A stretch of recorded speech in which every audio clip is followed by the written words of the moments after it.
Do you dread calling home improvement companies to get estimates because you do not want to sit through another 2 hour long high pressure presentation? And you do not want to invite another salesman into your home who will not leave no matter how many hints you drop? The truth is, those aren't just socially inept salesmen. Those salesmen are trained to do that, and they're motivated to do that.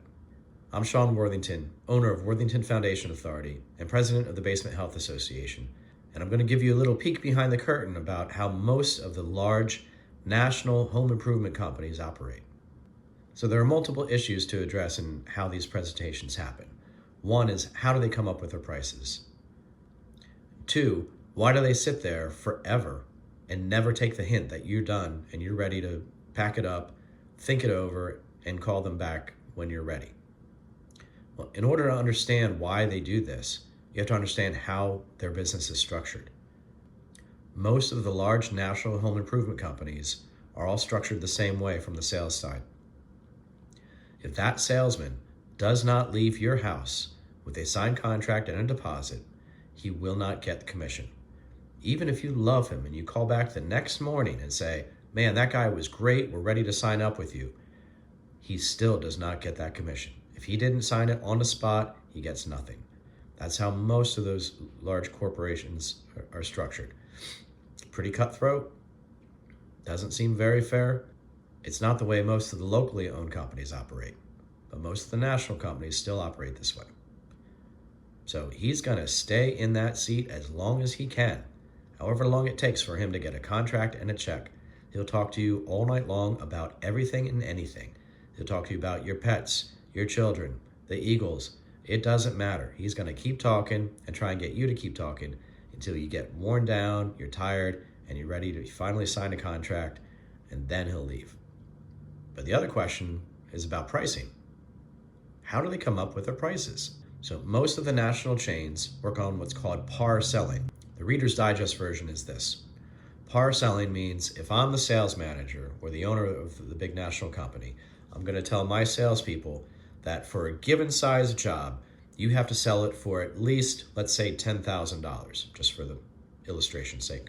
And if you sell it for $10,000, you'll get a 10% commission. But if you sell that same job, the same exact work, same scope, for $12,000, then I'll give you 10% of the original $10,000, and then I'll give you 25% of the extra $2,000. And it doesn't stop there. They set tiers.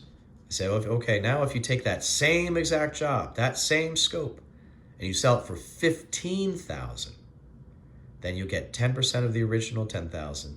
You get 25% of the next $2,000, and you'll get 50% of the next $3,000. And the tiers continue to grow and grow.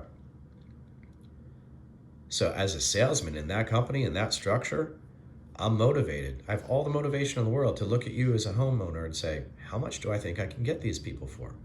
I'm looking at your cars, I'm looking at your clothes, I'm looking at the things around your house. Are they nice? Are they fancy? Are they expensive? How high can I go? Because the higher I go, the more money I make. Doesn't really seem like the most fair or honest way to come up with pricing, does it? And no matter what company you call, you should always ask to see a price list so that you can see how they came up with their pricing. So let's go back and recap. In that example, for the same scope of work, the same amount of work, the same job, at $10,000, the salesman would have made a $1,000 commission. At $12,000, the salesman would have made $1,500 commission. And at $15,000, the salesman would have made $3,000 commission. So that salesman is naturally motivated to push that price as high as possible, because it's not just a incremental increase in his pay, it is an exponential increase in his pay.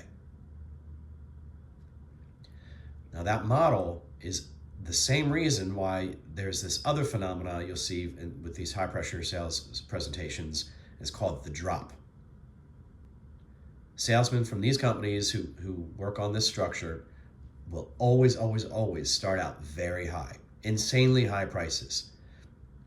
And they start out that way fully expecting not to get that price, but they want to gauge your reaction. So if they start out at $60,000 and you don't blink, Well, then they think, okay, I may be able to get a pretty decent price out of this. But if they start at 60,000 and you drop on the floor, then they realize, okay, there's no way we're getting top money out of this. So I'm going to have to adjust my approach. So what tends to happen is let's take the same $10,000 job, the same scope. Let's call it a French drain and a sump pump, right? Basic system, and they'll start at something crazy like $50,000, and then they're going to let you sit on that for a little while.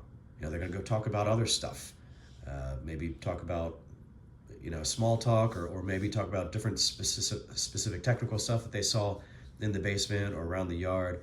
But what they're really trying to do is get you to chew on that $50,000 price. And then later they're going to come in and they're going to drop it. They're going to give you a reason for why they're dropping it. They're going to say something like, well, we just finished up a commercial job near you and we have leftover materials. Let me call my manager, maybe see if there's something we can do.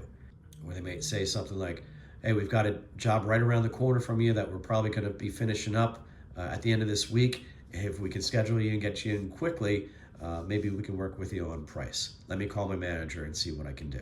And more often than not, they're intentionally walking outside or downstairs, leaving you alone while they call their manager so that you can wrestle with that price. Because what they know is if you can even think about it at the high price, they're going to walk back in and give you a lower price that's going to make you go, oh, well, yeah, absolutely. I mean, I was thinking about it at the higher price. Now you're giving me a lower price. Sure, let's go. It is pure sales tactic. They're not even calling their manager. They're not. They're checking their voicemail. They're calling their wife at home or checking in on their kids. They are not calling their manager. So then they come back in and say, well, tell you what, I talked with my manager. He said, look, as long as you sign up tonight, instead of 50, we can do it for you for 30. That's an enormous drop, right? And that's why we call it the drop, right? It's a huge, huge discount. And even at 30, remember, we were talking about a $10,000 project, right? So even at 30, they're getting a ridiculous amount of money. But that's how these companies are structured. And guess what? The successful salesmen of these companies are very, very good at doing this. Like, you would think nobody would be dumb enough to fall for it, right? But no, I mean, they don't make it obvious. They sound and make you feel like these are good, honest, genuine people. And all the while, they're taking you for a ride.